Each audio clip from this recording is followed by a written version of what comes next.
حامدا للہ تعالی اولا و ثانیا ولعنان الثناء الیہ ثانیا والصلاة والسلام علی افضل الرسل محمد وآلہ مسلیا محمد وآلہ مسلیا فی حلبت الصلوات مجلیا ومسلیا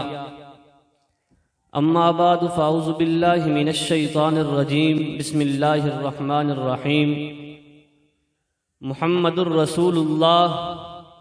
والذین معه اشداء علی الکفار رحماء بینہم قال النبی صلی اللہ علیہ وسلم سألت ربی عن اختلاف اصحابی من بعدی فأوحى إلي يا محمد إن أصحابك عندي بمنزلة النجوم في السماء بعضهم أقوى من بعض ولكل نور فمن أخذ بشيء عن اختلافهم فهو عندي على هدى قال النبي صلى الله عليه وسلم في مقام آخر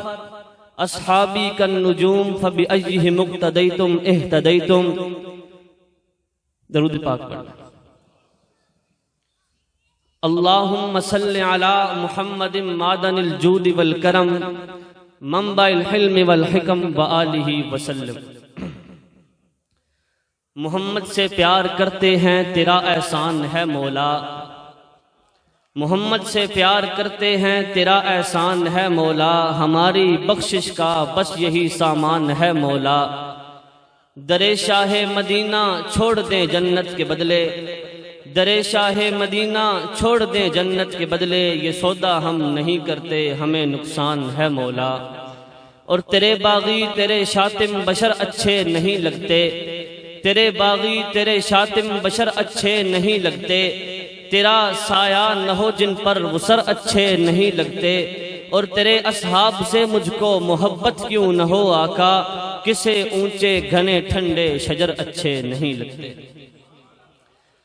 واجب صد تکریم معزز مکرم محترم علماء کرام، بالخصوص سٹیج پر جلوہ افروز شاعر انقلاب، شاعر اسلام، قاصد حق نواز حضرت مفتی سعید ارشد الحسینی صاحب دامت برکاتہم العالیہ، ہم ان کو یہاں آمد پر خوش آمدید بھی کہتے ہیں اور ان کا شکریہ بھی ادا کرتے ہیں، اور گلشن قاری سعید احمد شہید رحمت اللہ علیہ سے محبت کرنے والے غیرت مند، جرت مند، بہادر، نڈر، بے خوف، بے باک، توحید و سنت کے پروانوں، اصحاب رسول کے دیوانوں، آج جب میں سٹیج پر آیا میں نے دیکھا محفل لگی ہوئی ہے، علماء بیٹھے ہیں، طلباء بیٹھے ہیں، رونق لگی ہوئی ہے، لیکن وہ شخصیت، وہ مرد کلندر، وہ دولہا جو اس منظر کو سجایا کرتا تھا وہ آج نظر نہیں آ رہا، وہ شخصیت جو یہاں بیٹھ کر اس پروگرام کی صدارت کیا کرتی تھی وہ شخصیت آج نظر نہیں آ رہی، لیکن کوئی بات نہیں، انشاءاللہ وقت آئے گا آپ دیکھیں گے نہ گلشن مٹے گا نہ گلشن لگانے والے کا نام مٹے گا۔ سیرت کا پروگرام ہے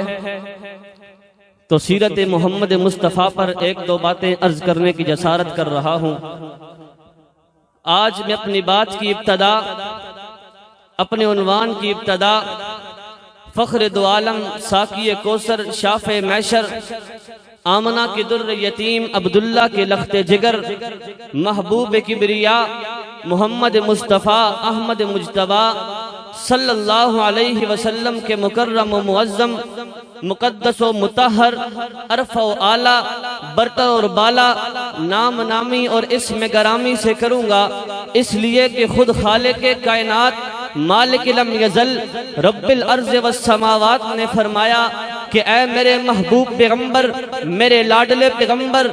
میرے ماہ جبی، اول آخر، ظاہر باطن حاشر پیغمبر، میرا تجھ سے وعدہ ہے عہد و اقرار ہے، میثاق و پیمان ہے کہ زمین کے جس خطے پر، آسمان کے جس کونے پر، ہوا فضا خزاں کے جس جھونکے پر، درخت کے جس پتے پر، پھول کی جس پتی پر، پانی کے جس قطرے پر، سمندر کی جس لہر پر، پہاڑ کے جس پتھر پر، جس پرندے کی اڑان پر، جس انسان کے دل و دماغ اور زبان پر، جس قلم کی نوک پر، جس کتاب کے ورق پر تیرا نام آئے گا، میں رحمت کی بارش برساؤں گا۔ اس لیے میں چاہوں گا کہ اس تھوڑے سے وقت میں اپنی بات کو پاک پیغمبر صلی اللہ علیہ وسلم کے قدموں سے لے کر